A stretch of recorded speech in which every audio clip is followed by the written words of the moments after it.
Hello and welcome. This is kind of an unusual thing for Jihad Watch video, but it is indeed, I think, something that is of tremendous interest to a great many people, especially to those interested in the phenomenon of the persecution of Christians and wanting to resist it. Today we have as a very special guest Dr. Ngozi Orabueze, who is Deputy Prime Minister of the United States of Biafra. Welcome, Dr. Orabueze. Thank you so much, Robert Spencer. Thank you. Thank you for being here. I have to tell you right off, though, there's quite a bit of controversy about this. And so I thought, why don't we address this right away and clear the decks. In the first place, I wanted to emphasize that I, of course, am not Biafran, obviously. And I am here speaking about this issue because of the connection of Biafra and its independence to the persecution of Christians. So I'm not endorsing any group. I'm not endorsing any group either. But many people are upset. And the problem on Twitter, or X, is that you can't really tell who these people are, or if they are who they claim to be. But some of them are saying you are not who you claim to be. And so could you please, in the first place, tell us who you are claiming to be and why we should pay attention? Yeah, thank you so much, Robert Spencer. It's not about me claiming to be. I'm not claiming to be anything. I'm going to let you and whoever is listening know who I am. My name is Dr. Ngozi Orabueze. I'm the Chief of Staff and the Deputy Prime Minister to the newly declared United States of Biafra. Thank you. And now, because I'm sure you're aware, in the United States and also in the West in general, there is a great deal of ignorance about Nigeria, about Biafra, about West Africa in general. Could you please fill us in about what is Biafra, what is the United States of Biafra, and what you are trying to do and why? Thank you so much for that question. The United States of Biafra was a nation between 1967 and 1970. We were an independent nation. And we fought a brutal war with Nigeria between that period. At that time, we had our leader, Emeka Odumegwu Ojukwu. So, after that war between 1967 and 1970, when the war ended, the persecutions, the problems that existed at that period still existed to date. Problems such as marginalization, the killing of Christians, the lack of freedom, so many things going on against the indigenous people of Nigeria, of which Biafra, United States of Biafra, is one of them. So all this while, we were thinking there'll be a change. Several leaders in the past have thought there'll be a shift in making Nigeria one nation. But over the years, it has proved abortive based on several things that have been going on that have made the life of an indigenous Nigeria a risk. Let me just put it that way. So on November 29th, 2024, United States of Biafra, all Biafra indigenes from across the world, we gathered in Finland, in Lahti, Finland, to redeclare the United States of Biafra. We've conducted a self-referendum where over 50 million Biafrans have voted to exit Nigeria. We have met all the criteria as an independent nation, which we had before actually, between 1967 and 1970. So we have to redeclare that state in November last year. So that is where Biafra stands right now. We are a sovereign nation with a government in exile and a government in homeland with 40 states in Biafra territory. So that is where we are right now. Thank you. Now, let me ask you though, You said that the Declaration of Independence was made in Finland, and so obviously it was not made in Biafra. What is the status of your movement inside Biafra itself? Okay, so it was a concurrent event because we already have an established structure inside Biafra. We have the 40 state administrators, whom we call governors right now. We have 15 county in each of the state. And then we have the districts and we have the wards. So while we were in Finland declaring the United States of Biafra, there were activities also in homeland in all the 40 states of the Biafra doing almost similar things that we were doing. So we have a very strong relationship between the United States of Biafra government from the Biafra Republic government in exile and the homeland de facto government. We work together. I see. And so I understand, however, that immediately upon the Declaration of Independence, the Prime Minister of the United States of Biafra, Simon Ekpa, was arrested in Finland. Is that correct? No, actually, it was done before the declaration, just about a week or 2 weeks before all Biafrans assembled in Finland. The Prime Minister, Simon Ekpa, was arrested by the Finnish authorities. It will happen before the declaration, not after. Is he still in custody? He is. Oh my. And I find that interesting, especially in light of the fact that another group, the indigenous people of Biafra, its leader, Mazi Nnamdi Kanu, is also in prison. And what is the relationship between your group and his? Nnamdi Kanu is the leader of the indigenous people of Biafra. Our Prime Minister for the United States of Biafra is Simon Ekpa. That is the relationship. Well, I hope that Biafra will be able to proceed in a manner that is not done in by any internal factions. In any case, can you please explain to us what is the relationship between this Declaration of Independence and this very newly independent state and the persecution of Christians that has been ongoing in Nigeria? Thank you so much for that question. The persecution of Christians in Nigeria has been very troublesome. It has been very, very sad. The recent IRF summit that happened in Washington, D.C., Nigeria was declared as one of the deadliest places for Christians to live, with a report of over 10,000 Christians killed in Nigeria. So we have a country where they practice two laws: Sharia law in the northern part of Nigeria, and then the secular law in the other parts of Nigeria. And if you are a Christian born in the northern part of Nigeria, you are forced to live by the Sharia rules. You may remember the case of Deborah, the undergraduate that was stoned to death just because she made a statement to the effect that Jesus Christ helped me. And then the Muslim extremists around her were able to pursue her, drag her out from the teacher's office where she went to, and they stoned her to death and they burned her. This is just one incident.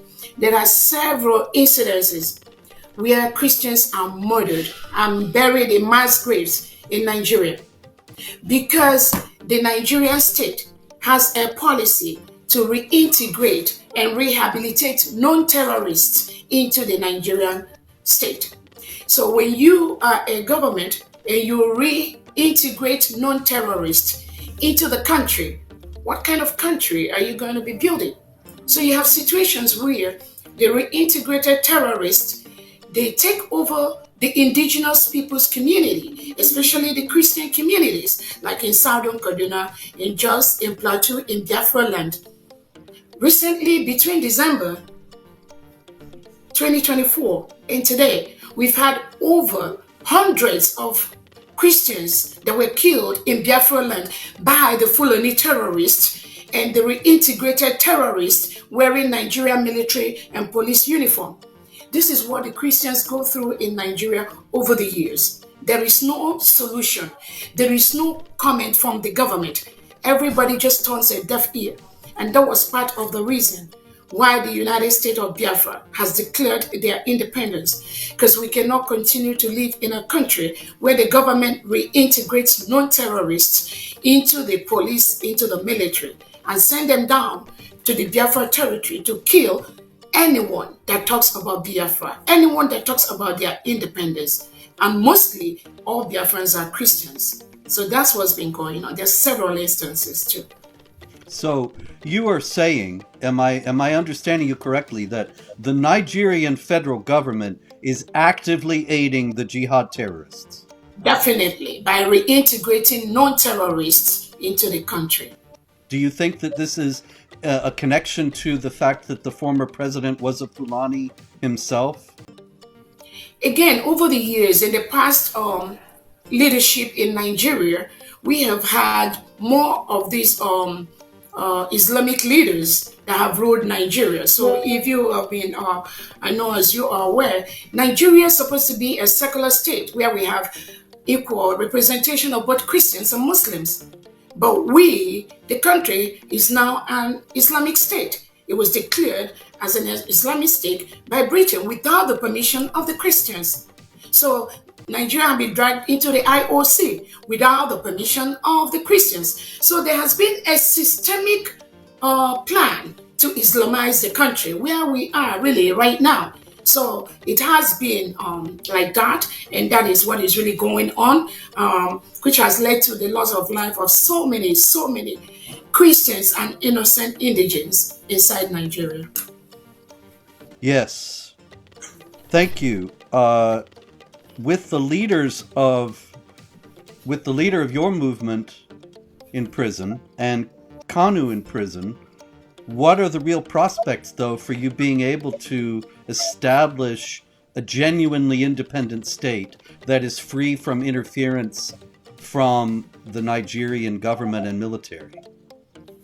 Thank you so much for that question. So we've been following all the allowed laws that guide the establishment of a new nation.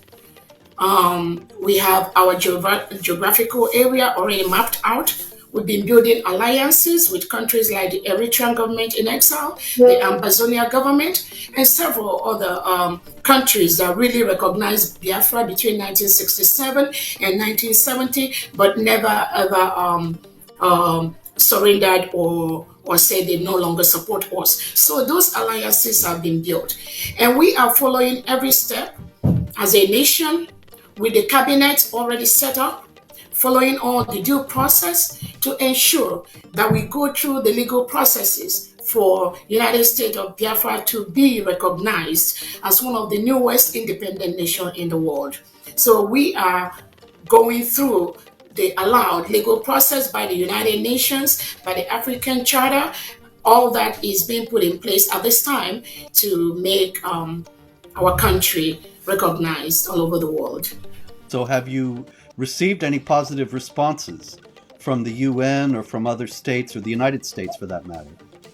Again, all that is in process. Just remember, we just declared our independence in November 2024. So our legal department are putting all the right papers in the right table to ensure that those recognitions come. But like I said, we already got a couple of recognitions from some of our allies, and we are... the nation was invited during the Donald Trump inauguration. We were in Washington, D.C., of which Nigeria was never invited.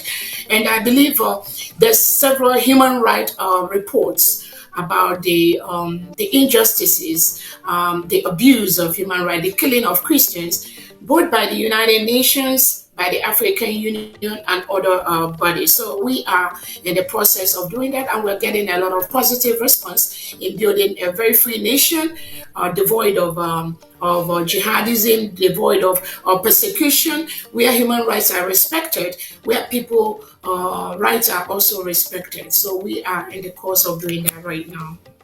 That's fascinating. Did you say that the Trump administration invited your group to the inauguration and not the Nigerian government? Yes, yes. Nigerian government was not there, and if you recently Trump has cut off the U.S. aid to Nigeria, about 1.2 billion dollars that they send to Nigeria every year. That has been cut off. It has been stopped because the the abuse by the Nigerian government is huge, but at every step, they have used the network they have either in Europe or in France to suppress the freedom of indigenous Nigeria, especially the Biafrans. So even the United, when they arrested the leader Nnamdi Kanu, there was a committee set up by the United Nations to look into the case because Nigerian government planned and they kidnapped Nnamdi Kanu from Kenya to Nigeria. Nnamdi Kanu has been in DSS dungeon now for almost 5 years, going to 5 years. Even though there was a committee on the arbitrary detention of innocent citizens, that committee of the United Nations sat and they ordered Nigeria to release Nnamdi Kanu and compensate him. To today, that has not happened. So these human rights abuses is what even in the United Nations Committee on Human Rights 2 years ago, when Nigeria applied to be part of that committee, only Nigeria got only about 2 or 3 votes. Countries like Ghana, countries like Kenya are making huge impact in the areas of human rights, in the areas of freedom of their citizens. But Nigeria has been it's just a failed state, has been deteriorating by the second. Yes, that does seem clear. And it's an excellent sign, really, to get that invitation from Trump, because Trump, of course, has very clearly set out a path since he's become president again of trying to establish a new order in the world, not a new world order, which is what the other people are all about, but a try to end some of the madness of the United States giving aid to failed terror states such as the government of Nigeria and the Palestinians and so on, and instead aiding genuine struggles of indigenous peoples for independence. And so I hope that that will be followed through by this administration in terms of genuine support for the struggle of the people of Biafra and aid for them to be able to establish their independence.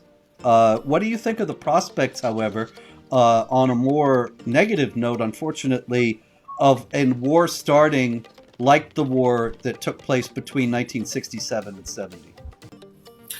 Thank you so much, and I thank you for that comment. Where the expectation of Biafrans is we get the support from the United States of America, and again, we already see some signs to that, and we are very, very happy at where we are right now. In the area of the war breaking out, or what happened between 1967 and now, I have to let you know that is a different scenario right now.